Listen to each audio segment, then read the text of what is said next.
This is ultimate.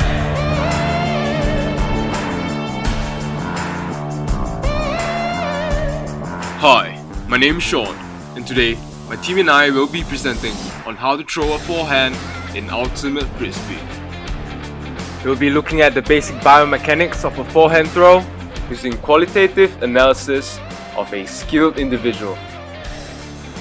But first, let's get me changed into something better. Now we are ready. With the forehand throw being a multi-planar movement, different optimal perspectives will be used to view the movement, along with different angles, distances, and speeds. Before we get into all the action, let's talk about proper grip. Securing the frisbee is vital. At the bottom of the disc, the index finger and middle finger should be securing the rim, while the ring finger and pinky pushes inwards to give the extra pressure. The thumb is secured on the top along the flight rings, pressing down slightly. The disc should be all the way into the webbing of your hand so as to get the same release every time. This is how you should not hold the frisbee.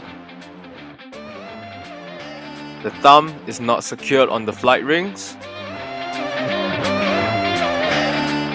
and the index finger and middle finger are not secured properly on the ring, and there is no support from the ring and pinky.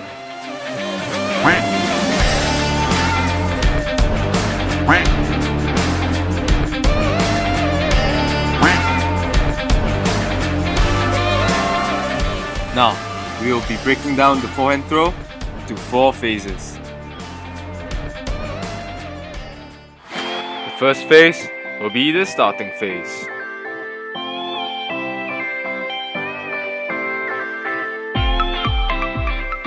Second phase is the sidestep phase. Third phase, we will focus on shoulder rotation. For the fourth and last phase, we will be focusing on the release and follow through.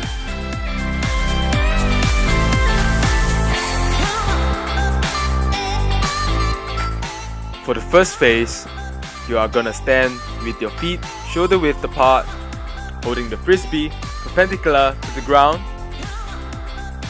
while flexing your elbow joint to a 90-degree angle.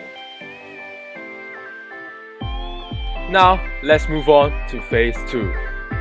In the forehand, your elbow will always lead the movement.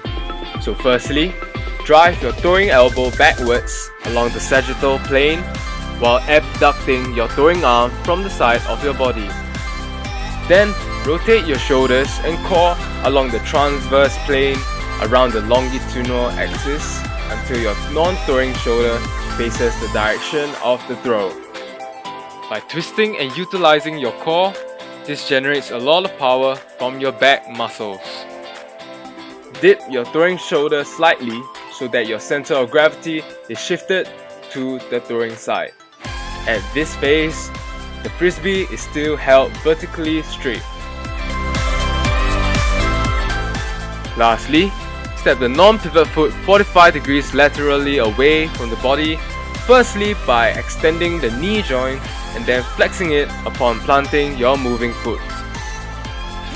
All these actions occur simultaneously, so it is important to practice your coordination skills.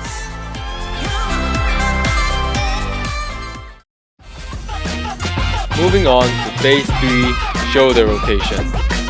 Keeping in mind that the elbow is the lead, it will go through a curvilinear motion as it passes the side of the body from behind. The elbow is brought forwards as it travels along the sagittal plane once again. Circumduction of the shoulder joint also occurs. This leads to the rotation of the shoulders along the transverse plane around the longitudinal axis. This requires the squeezing of your core for the rotation. The wrist also supinates, allowing the frisbee to change its direction and become in line with the shoulders and waist. palm should always be facing upwards as the Frisbee enters this phase. Take note, guided by the elbow and the forearm, the Frisbee should be travelling along a horizontal plane as flat as possible. Now that the first 3 phases are done, it is time to complete the movement with the release. The follow-through should be short and not huge with a big swing. The whip-like motion seen by most professionals is instead generated using your elbow and core twist. This fine motor skill is what separates the skilled from the unskilled. Now let's see how an unskilled individual forms the forehand. Immediately, you can see the differences between the two. Firstly, let's analyze her starting phase. She starts the disc horizontally flat to the ground, instead of holding it 90 degrees perpendicular to the ground. Right off the bat, she does not drive her throwing elbow backwards along the sagittal plane. And she has her throwing elbow very close to her body as well, limiting the range of motion of her elbow.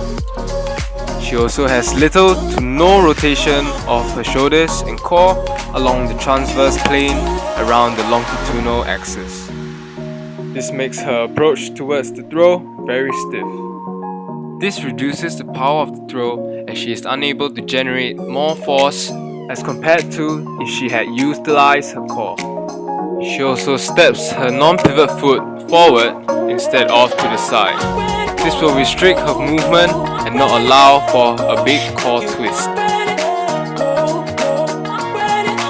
Now let's analyze phase 3. As seen clearly in the video analysis, her throwing shoulder is not dipped, and without performing the first 2 phases properly, she is unable to generate power from the swing. She instead relies on the flicking motion that she does at the end of the release.